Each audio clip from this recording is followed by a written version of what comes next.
नमस्कार दोस्तों, मेरा नाम दिलखुश कुमार है। आप सबका स्वागत है सेंगोल आईएएस पे। आज हम क्लास 9th मैथ सीरीज में चैप्टर 6 पढ़ने जा रहे हैं, जिसका नाम है लाइन्स एंड एंगल्स।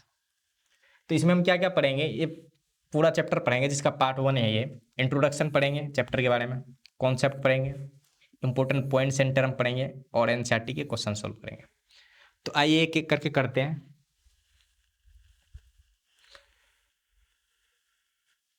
पहला जो हमारा लाइन्स एंड एंगल में basic term and definition, lines क्या होता है।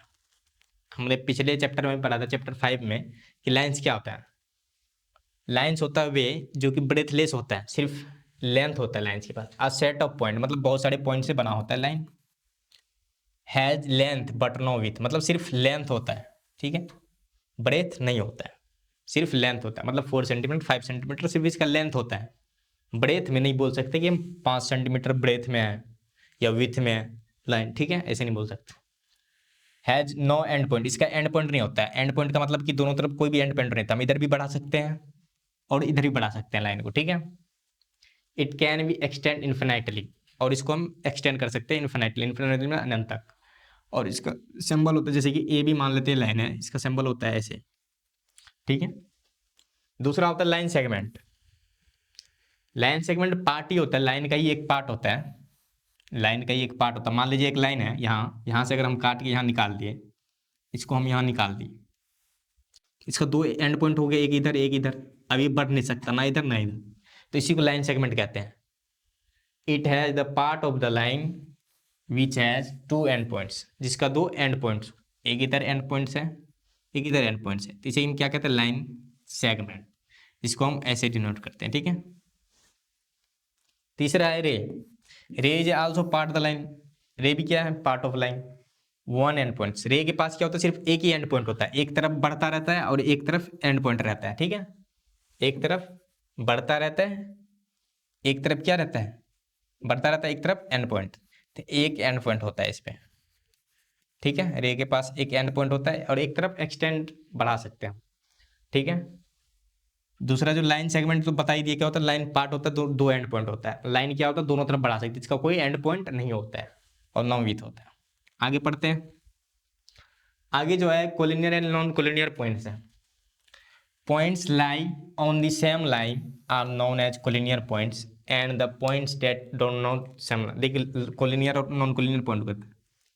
कोलिनियर पॉइंट होता है कोई भी 3 पॉइंट ले लीजिए, कोई भी 3 पॉइंट, अगर सेम लाइन, तीनों सेम ही लाइन में आ रहा है तो उसे कोलिनियर पॉइंट कहेंगे।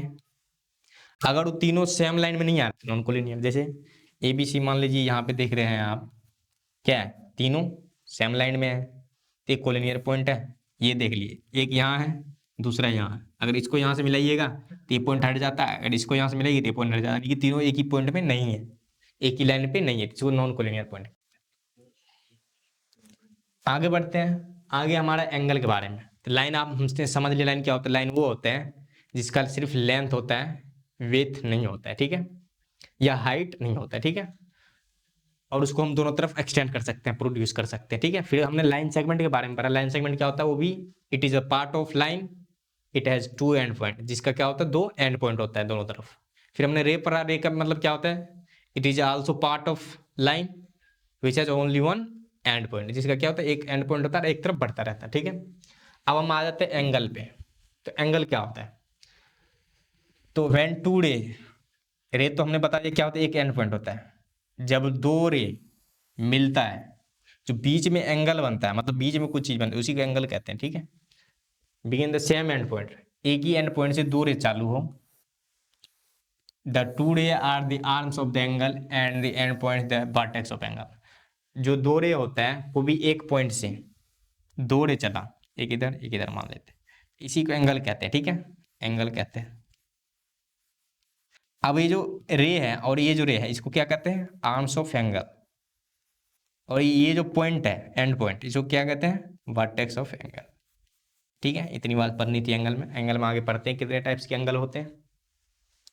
तो एंगल में टोटल कितने टाइप्स के होते हैं, 5 टाइप्स के एंगल होते हैं। पहला होता है एक्यूट एंगल, दूसरा आता है राइट एंगल, तीसरा होता है obtuse angle, straight angle and reflex angle. हम एक एक करके समझते हैं कि कौन क्या होता है, ठीक है। कलर हम चेंज कर लेते हैं थोड़ा पेन का। देखिए एक्यूट एंगल वो होता है ना जो 0 डिग्री से चालू 90 डिग्री से कम हो, मतलब बिटवीन हो 0 से और 90। 0 डिग्री का तो कोई एंगल ही नहीं बन सकता है।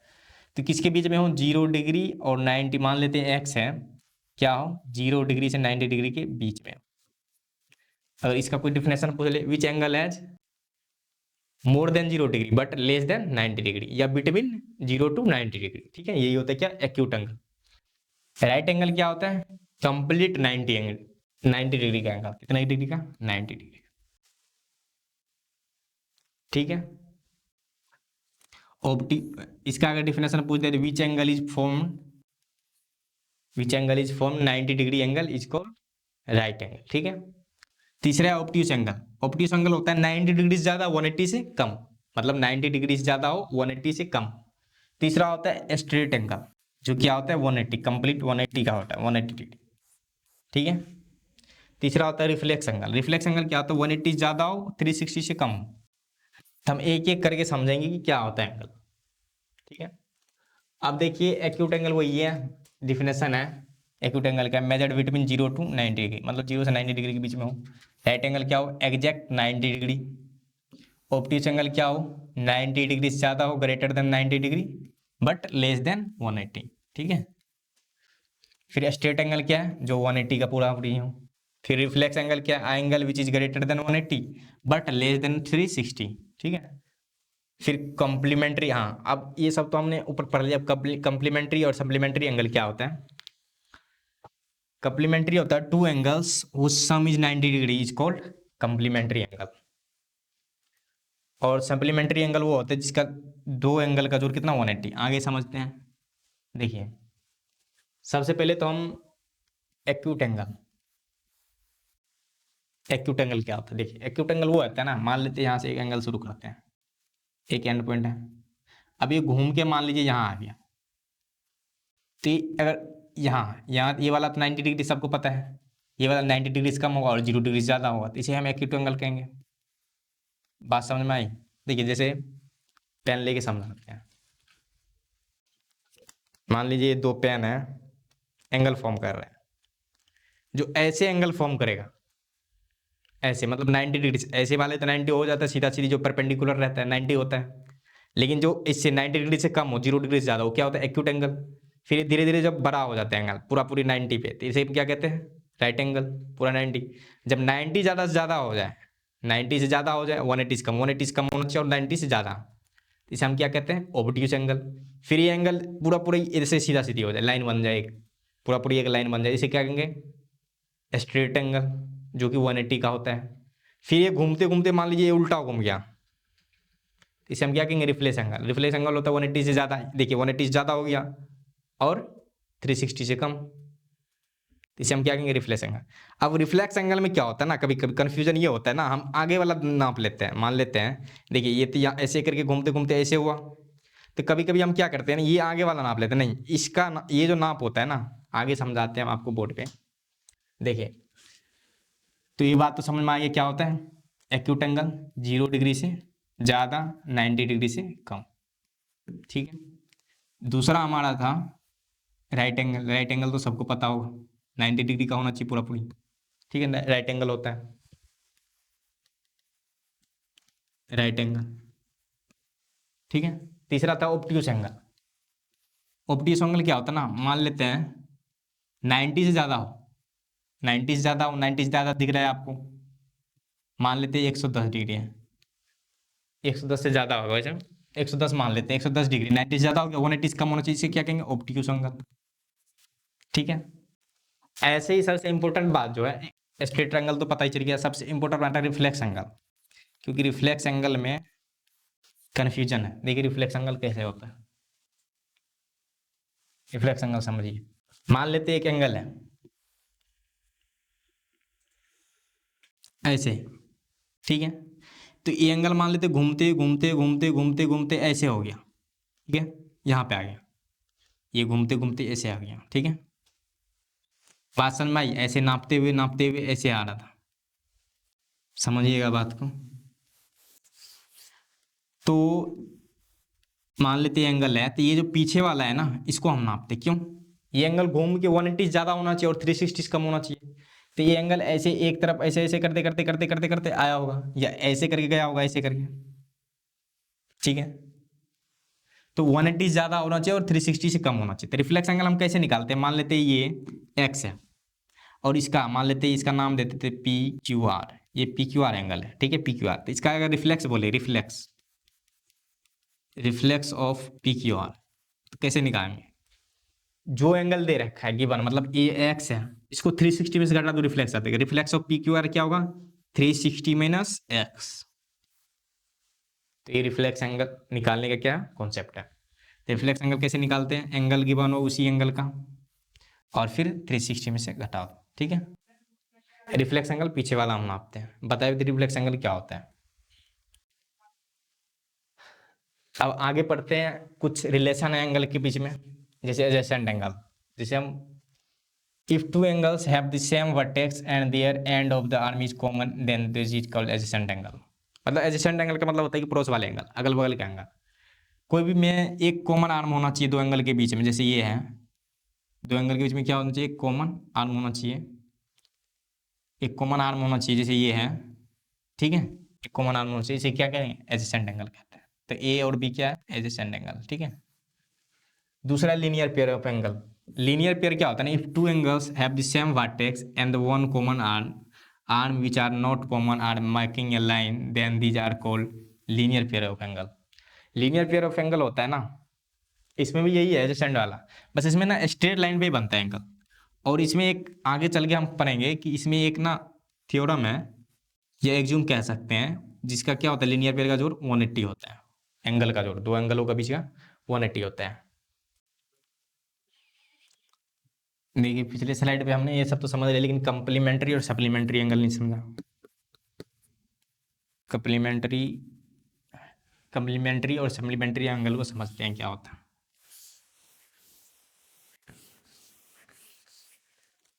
जो कंप्लीमेंट्री एंगल जो हमने बताया था, जिसका दो एंगल का जोड़ क्या होता है, 90 डिग्री होता है, ठीक है, 90 डिग्री। तो कोई भी दो एंगल, मान लेते ये एंगल, ये तो ज्यादा हो गया, मान लेते ये एंगल है ए और बी, तो इन दोनों का जो जोड़ होगा क्या होगा, ए प्लस बी इक्वल 90, इसे ही कंप्लीमेंट्री एंगल कहते हैं। सप्लीमेंट्री एंगल क्या होता है, कोई दो एंगल, सप्लीमेंट्री एंगल कोई भी दो एंगल, मान लेते हैं ऐसे हैं, कोई भी दो एंगल एक्स और वाई, जिसका जोड़ क्या होगा 180, ठीक है। कोई भी दो एंगल का जोड़ क्या होगा 180, उसे क्या कहेंगे, सप्लीमेंट्री एंगल। आगे पढ़ते हैं, वर्टिकल अपोजिट एंगल क्या होता है, जब दो लाइन, देखिए कहीं भी दो लाइन अगर इंटरसेक्ट करते हैं, कोई दो लाइन मान लेते हैं, दो लाइन कहीं भी इंटरसेक्ट कर रहा है, इंटरसेक्ट यहाँ करा, अब इसके जो अपोजिट साइड वाला एंगल है ना, इसे हम वर्टिकली अपोजिट एंगल कहते हैं, ठीक है। जैसे देखिए कोई दो लाइन है, एक ये लाइन रहा, एक ये है, तो ये दोनों यहाँ पे मीट करा, मतलब इंटरसेक्ट करा, तो इसका अपोजिट ये है, ठीक है, और इसका अपोजिट ये है। तो आगे इन सब का रिलेशन हम पढ़ेंगे कि क्या कौन क्या होता है। तो एग्जाम्पल पहला है कि linear pair of angle, if ray are stand in a line the sum of two adjacent angle so form is 180। जो एडजेसेंट एंगल, अगर रे स्टैंड है एक लाइन पे, एक सीधी लाइन पे अगर रे स्टैंड है, एक रे स्टैंड है, ठीक है, एक रे स्टैंड किस पे, एक सीधी लाइन पे, तो उसका जो फॉर्म करेगा वो कितना होगा 180 फॉर्म करता है। वैसे भी एक लाइन पे मान लेते हैं एक रे स्टैंड कर रहा है, तो एक्सियोम यही बोल रहा है कि इसका एंगल कितना बनेगा 180 का, 180 का बनाएगा। अब आगे पढ़ते हैं एक्सियोम क्या होता है, वो अगला axiom second, converse of linear pair of angle. ये जो लीनियर पेयर पढ़ते हैं इसका उल्टा ये है, if the sum of two adjacent angle is 180, अगर 180 हो गया किसी भी sum of two adjacent angle is 180, the non common arms of the angle form a line. जैसे हमने ये पढ़ा कि अगर दो एंगल, मतलब एक लाइन पे एक रे से दो एंगल बनता है तो उन दोनों का जोड़ कितना 180। वही उल्टा ये है, अगर कहीं भी दो एंगल मिलके क्या बना रहा है 180 का एंगल बना रहा है, दो एंगल, तो ऑफ कोर्स ये जो ये वाला लाइन होगा, ठीक है, लाइन होगा प्रूफ करके। अब थ्योरम वर्टिकली अपोजिट एंगल क्या होता है, वर्टिकली अपोजिट एंगल होता है। मान लेते हैं एक लाइन ये है एल, एक लाइन ये है एम, तो ये दोनों यहाँ पे मीट करा, मान लेते इंटरसेक्ट करा ओ पे, तो इसका अपोजिट क्या होगा, ये इसका अपोजिट और इसका अपोजिट ये होता है। तो इस थ्योरम का कहता है जब ये लाइन क्रॉस करता है ना तो वर्टिकली अपोजिट बराबर होता है।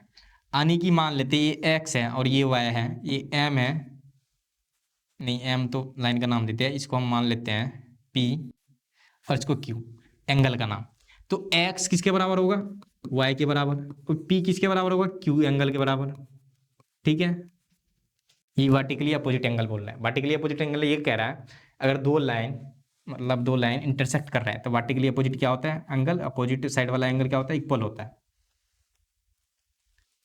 अब आगे बढ़ते हैं, वर्टिकली अपोजिट एंगल को समझते हैं। जिससे मैंने बताया था एक एल है मान लेते हैं, एक एम, ठीक है। मान लेते हैं यहाँ पे एंगल बना है, अब चार एंगल बना, इसका अपोजिट ये है, इसका अपोजिट ये है, इसको मान लेते हैं एक्स एंगल है, ये वाई है, ये पी है, ये क्यू है। तो ये जो थ्योरम आगे हम पढ़े थे पीछे स्लाइड पे, इसका कहना है कि वर्टिकली अपोजिट एंगल बराबर होगा, मतलब पी क्यू के बराबर होगा एंगल, और एक्स किसके बराबर होगा, वाई के। बस इतनी सी, ठीक है। आगे है हमारा इंटरसेक्टिंग लाइन के बारे में, इंटरसेक्टिंग एंड नॉन इंटरसेक्टिंग। तो इंटरसेक्टिंग लाइन क्या होता है,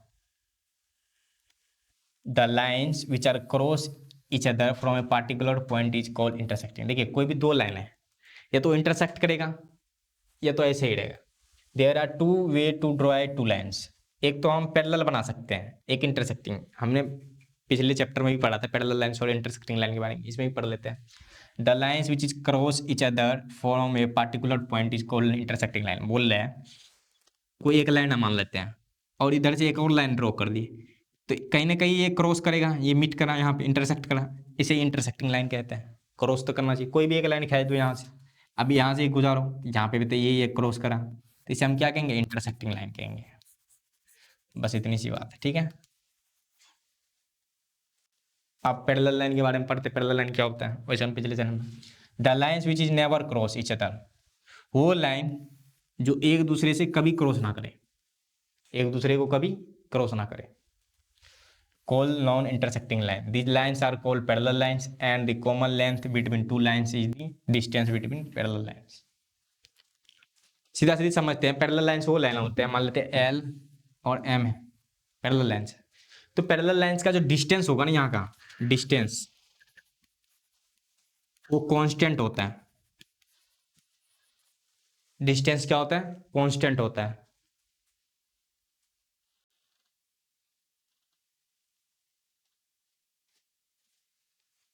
डिस्टेंस इन दोनों लाइन के बीच में डिस्टेंस क्या होता है, कांस्टेंट होता है। और नेवर इंटरसेक्ट करता है, नेवर इंटरसेक्ट करता है, इंटरसेक्ट करता है। इसका क्या मतलब है, इसका मतलब ये है कि मान लेते हैं यहाँ से अगर 4 सेंटीमीटर डिस्टेंस है तो यहाँ पे भी 4 ही सेंटीमीटर होगा, और इस लाइन को आगे भी बढ़ाएंगे तो 4 ही सेंटीमीटर हर एक जगह होगा, यानी कि कांस्टेंट रहेगा डिस्टेंस दोनों लाइन के बीच में, ठीक है। तो कभी इंटरसेक्ट ही नहीं करेगा, इसका मतलब नेवर इंटरसेक्ट करेगा इन ईच अदर, एक दूसरे को कभी भी नहीं काटेगा या क्रॉस करेगा, ठीक है, नेवर क्रॉस इट। आगे पढ़ते हैं। आगे अब हमारा क्वेश्चन आ गया है, पहला क्वेश्चन है लाइंस ए बी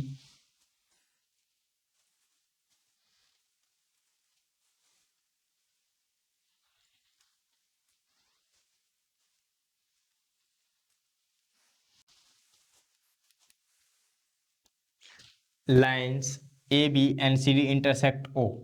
बोला है कि लाइन ए बी है और ये सी डी क्या कर रहे हैं, इंटरसेक्ट कर रहे हैं किस पे, ओ पॉइंट पे। If A O C plus B O E equal 70, तो गिवन हमें सबसे पहले ज्योमेट्री वाले में क्या करते हैं, गिवन लिखते हैं। ऐसे क्वेश्चनों में जब ज्योमेट्री हम शुरू करते हैं, जैसे 6 चैप्टर है, तो सबसे पहले गिवन लिखो क्या दे रखा है। तो गिवन हमें क्या दे रखा है, A B and C D line है, तो A B and C D is a line, ठीक। दूसरा गिवन क्या है कि angle A O C plus angle B O E क्या है, 70 है। दोनों का जोड़ कितना है 70 है। तीसरा गिवन क्या है कि angle B O D equal 40 है। तो हमें फाइंड क्या करना है, फाइंड नंबर करना है angle B O E and reflex. इसी एंगल का क्या करना है, reflex of B O E. ठीक है, तो अब देखते हैं एंगल कहाँ कहाँ है। अब देखिए ए O C plus B O ई, ए ओ सी कहाँ है, ए ओ सी ए वाला एंगल है, और फिर क्या है बी ओ ई, बी ओ ई कहाँ पे है, बी ओ ई, बी ओ ई ये रहा। ठीक है, बी ओ ई ये रहा। इन दोनों का जोड़ कितना 70 है, और बी ओ डी हमें दे रखा है, बी ओ डी कहाँ पे है, सबसे पहले बी ओ डी खोल देते, बी ओ डी ये रहा, ये कितना है 40 है। ठीक है, अब देखिए इस क्वेश्चन में हमें निकालने का बी ओ ई, बी ओ ई कहाँ पे है, ये रहा, ये वाला एंगल फाइंड करना है। ठीक है, तो ऐसे क्वेश्चन को हम देखिए, अगर हमें दे रखा है A B and C D line, एक तो ए बी लाइन है, एक सी डी लाइन है, अगर ये 40 है तो ये भी 40 होगा, वर्टिकली अपोजिट एंगल। अभी हमने पढ़े था अगर दो लाइन एक दूसरे को क्रॉस कर रहा है तो आपस मतलब अपोजिट एंगल होते हैं, क्या होते हैं, बराबर होते हैं, तो वर्टिकली अपोजिट एंगल से भी बराबर होंगे। तो हम यहाँ पे लिख देते हैं angle B O D equal angle A O C या सी ओ ए, कुछ भी लिख सकते हैं, ए ओ सी कितना होगा 40। कैसे, vertically opposite angles, vertically opposite angles. ठीक है, वर्टिकली अपोजिट एंगल्स। अब नेक्स्ट क्या है, हमें तो ये पता चल गया, अब ये भी पता चल गया। अब तीसरा क्या था कि इन दोनों का जोड़, यानी एओसी और बीओई का जोड़ कितना था 70, तो यहाँ से बीओई निकल जाएगा। तीसरा हमें पता था एओसी प्लस एंगल बीओई, कितना दे रखा था हमें, गिवन था 70। तो एओसी तो हमें पता चल गया कितना है, एओसी 40 अभी निकला है, तो एओसी 40 हो गया plus angle B O equal 70। तो एंगल बी ओ कितना आ गया 70 माइनस 40 यानी 30। तो एंगल बी ओ कितना आ गया हमें 30। तो पहला भाग तो हमें हो गया, एंगल बी ओ कितना आ गया 30 डिग्री। अब इसका बोला था रिफ्लेक्स निकालने, तो हमने पिछले क्लास में पढ़ा था रिफ्लेक्स क्या होता है, किसी भी एंगल रिफ्लेक्स का मतलब क्या है, बी ओ कहाँ पे है, बी ओ ये है, तो रिफ्लेक्स ये पीछे वाला होगा, ये बड़ा वाला एंगल जो है क्या होगा रिफ्लेक्स। और रिफ्लेक्स एंगल निकालने का तरीका क्या होता है, नहीं बी ओ यहाँ तक है। रिफ्लेक्स एंगल निकालने का तरीका होता है कि 360 में से वो एंगल घटा दो जो एंगल का रिफ्लेक्स निकालना है। तो रिफ्लेक्स ऑफ, सेकंड क्वेश्चन करने जा रहे हैं सेकंड बार, reflex of B O equal 360 minus angle B O घटा दो। अब देखिए 360 डिग्री, 360 में से बी ओ कितना आया था 30, 360 में से बी ओ कितना आया था 30, तो कितना हो गया 330 डिग्री, ये आंसर आ गया। ठीक है, समझ में आ गया इतनी बात। अब अगला क्वेश्चन करते हैं। अगला क्वेश्चन है lines X Y and M N intersect O if angle P O Y equal 90 degree and A B ratio find C. अब देखिए ऐसे क्वेश्चन क्या बताया गया कि X and M N intersect at O, दो लाइन है X and Y, X X Y and M N, दो लाइन है जो कि इंटरसेक्ट काम कर रहा है ओ पे। ठीक है, इतनी बात समझ में आ गया। इफ एंगल, पहले तो गिवन लिख लेते हैं, एंगल पी ओ वाई कितना दे रखा है 90 degree, and A B, angle A B जो है इसका रेशियो दे रखा है। अब देखिए रेशियो का मतलब क्या होता है ना, रेशियो का मतलब होता है कि हमें एग्जैक्ट वैल्यू नहीं पता है। ठीक है, रेशियो का मतलब क्या होता है, एग्जैक्ट वैल्यू हमें नहीं पता है। मान लेते हैं कि कक्षा में, रेशियो का मतलब ये होता है कि जैसे मान लेते हैं एक कक्षा में 20 लड़की है और 10 लड़का है, तो बॉय और गर्ल का रेशियो क्या होगा 2:1, 2:1। ठीक है, यहाँ पे हमें क्या पता चला कि अगर इन दोनों में 10 से मल्टीप्लाई करें तो क्या होगा, रेशियो एग्जैक्ट वैल्यू आता है, यानी कि रेशियो से हमें एग्जैक्ट वैल्यू पता नहीं चलता है। तो रेशियो को हम क्या मान लेते, कुछ मल्टीप्लाई करना पड़ेगा तभी तो एग्जैक्ट वैल्यू निकलता है। मान के let A and B B X, इन दोनों को क्या मान लेते हैं, let A and B 2x and 3x। तो ए को हमने मान लिया 2x, बी को हमने क्या मान लिया 3x, ठीक है, हमने मान लिया, लेट कर दिए, ठीक है, इतनी बात समझ में आ गई, लेट कर लिया क्योंकि एग्जैक्ट वैल्यू हमें पता नहीं था, ठीक है, हमने मान लिया ए को 2x और बी को 3x। अब देखिए हमें निकालना क्या था, फाइंड सी, एंगल सी निकालना है, एंगल सी ये रहा, ठीक है, एंगल सी ये रहा। अब देखिए हमें एंगल सी अगर निकालना है तो हमें बी पता होना चाहिए, ठीक है, बी पता होना चाहिए, कैसे, मान लीजिए एक स्ट्रेट लाइन है एम एन एन, तो बी प्लस और ये दोनों जोड़ के कितना हो जाएगा 180, तो हम निकाल सकते हैं आसानी से सी, तो हमें पहले बी निकालना पड़ेगा। तो बी निकालने के पहले हमें ये पता है कि 90 डिग्री है और एक्स वाई एक लाइन है, अगर एक्स वाई एक लाइन है, X Y is a line, then जितने भी एंगल है, angle A, angle B plus angle क्या था ये पी ओ वाई, इन सब का जोड़ कितना होगा, एक लाइन में कितने भी एंगल बने उन सब का जोड़ कितना होता है 180। तो 180 हमें पता है पी ओ वाई गिवन है कितना है 90 डिग्री गिवन था, ठीक है, गिवन था। तो पी ओ वाई कितना, angle A plus angle B plus 90 degree equal 180। Angle A कितना था 2x प्लस एंगल बी कितना था 3x प्लस 90 इक्वल 180, ठीक है। अब आगे देखिए 2x प्लस 3x कितना हो गया 5x, और ये जो 90 इधर जाके माइनस हो जाएगा तो 180 माइनस 90, तो 5x माइनस 90। अब देखिए x इक्वल कितना हो गया 90 डिवाइड बाई 5, ये कटने में कितना हो गया x equal 18 degree.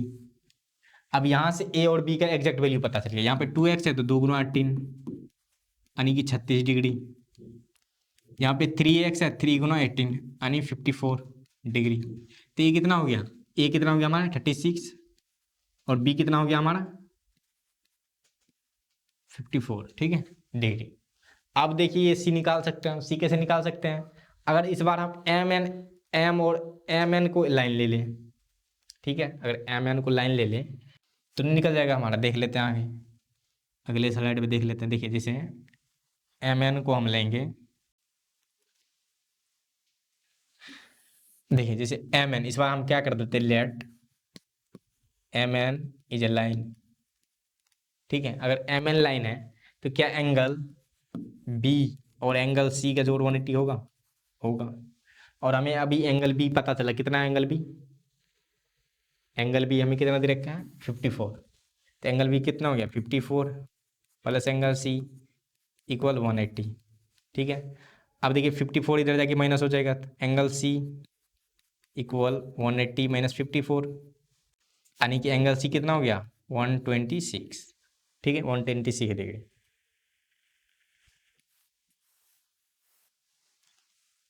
Angle C कितना है 126 डिग्री।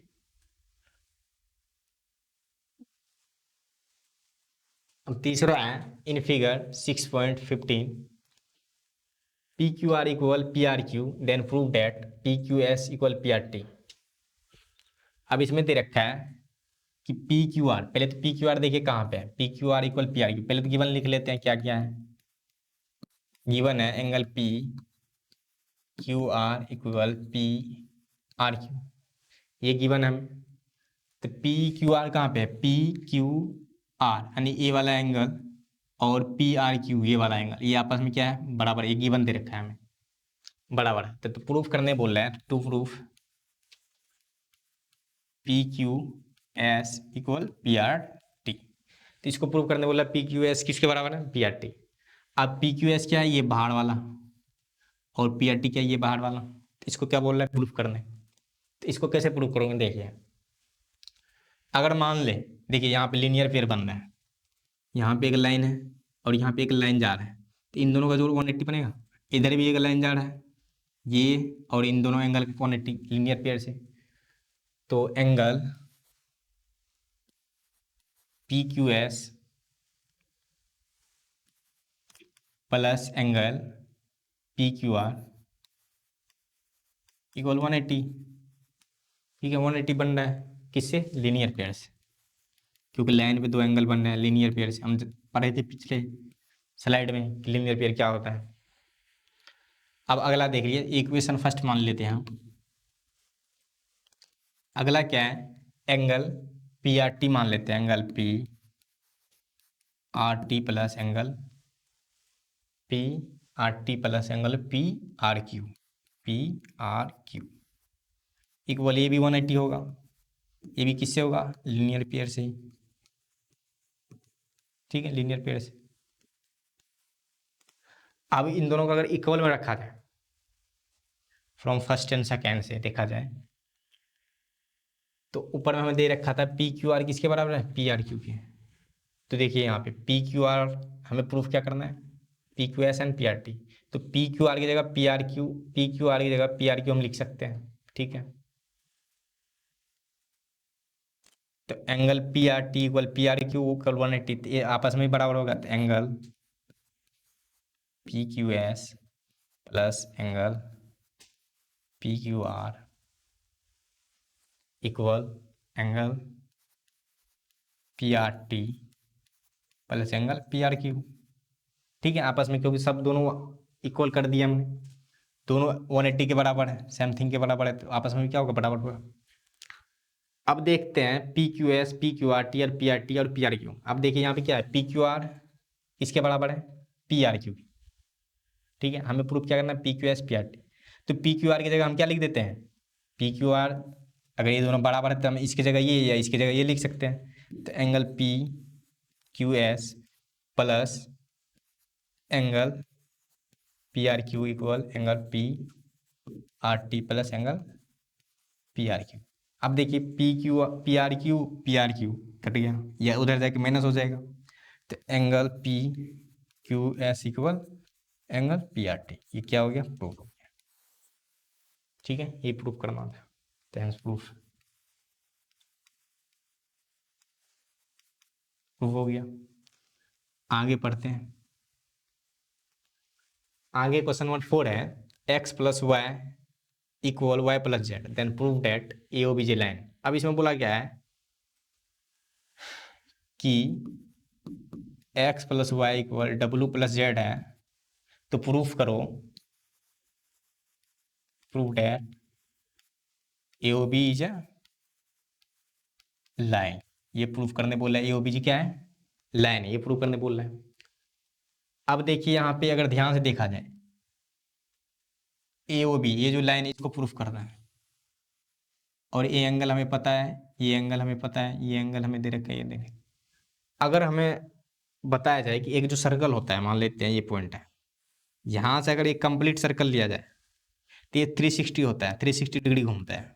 पता है ये बात? 360 डिग्री, जैसे एक स्ट्रेट लाइन 180 का होता है, एक स्ट्रेट लाइन क्या होता है? 180। अभी देखिए ये स्ट्रेट लाइन 180 का होता है, और इधर भी मिला दे अगर तो ये भी 180, और ये टोटल अगर देखा जाए 360। ठीक है, यानी कि कंप्लीट जो एक सर्कल होता है क्या होता है? 360। बात समझ में आई? एक स्ट्रेट लाइन ऊपर भी 180, नीचे भी 180, दोनों जोड़ के कितना हो गया? 360। ठीक है, 360 डिग्री। बात समझ में आई? तो इसी कॉन्सेप्ट से अगर इन सब में ये पूरा देखा जाए, इसमें देखा जाए तो इन सब का जोड़ कितना होना चाहिए? 180 होना चाहिए, इन सब एंगलों का जोड़। तो इन सब एंगलों का जोड़ कितना होना चाहिए? X plus Y plus W plus angle Z, ये सब एंगल है, प्लस एंगल जेड इक्वल कितना होना चाहिए? 360। ठीक है, 360। अब हमें ये दे रखा है कि एक्स प्लस वाई। अब देखिए लाइन अगर प्रूफ करना है तो कोई भी दो एंगल को 180 प्रूफ करना है। हमने एक प्रीवियस में पढ़ा था, एक एग्जाम पढ़ा था कि अगर दो लाइन, एक लाइन पे मतलब दो एंगल 180 बना रहा है, तो एडजेसेंट एंगल लीनियर पेयर के हिसाब से वो क्या होगा? वो लाइन स्ट्रेट लाइन होगा या लाइन होगा। लाइन पे ही 180 बनाएगा तभी तो लीनियर पेयर बनेगा। ठीक है, तो उसका उल्टा अगर दो एंगल को हम 180 प्रूफ कर दें तो ये ऑफकोर्स एक लाइन बन जाएगा, प्रूफ हो जाएगा कि लाइन है। तो चाहे एक्स प्लस वाई, यानी कि ये चाहे ऊपर वाले को 180 प्रूफ कर दो, चाहे ये जो एक्स प्लस वाई है इन दोनों एंगल का 180 प्रूफ कर दो, या नीचे वाला डब्ल्यू प्लस जेड, किसी को प्रूफ कर दो 180, फिर लीनियर पेयर के हिसाब से स्ट्रेट लाइन प्रूफ हो जाएगा। तो देखते करते हैं। X plus Y plus W plus Z equal 360 है। अब देखिए ऊपर में क्या है, बराबर है एक्स प्लस डब्ल्यू और डब्ल्यू प्लस जेड। तो इसकी जगह हम ये लिख सकते हैं और इसकी जगह ये लिख सकते हैं क्योंकि दोनों बराबर है। तो X plus Y plus W plus Z की जगह हम क्या लिख लेते हैं, एक्स प्लस वाई, क्योंकि दोनों बराबर है। तो डब्ल्यू प्लस जेड की जगह क्या लिख लेते हैं, एक्स प्लस वाई, ठीक है, इक्वल 360। अब देखिए X X 2x, Y Y 2y equal 360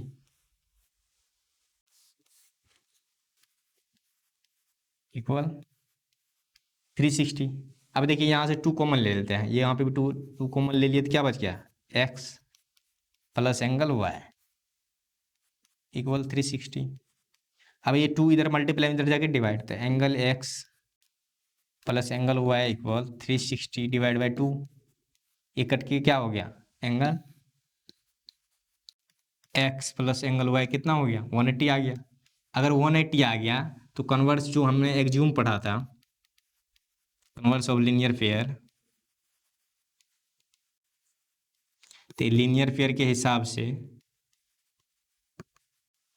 ए ओ बी जी लाइन हो जाएगा, ठीक है, ए ओ बी जी लाइन हो जाएगा।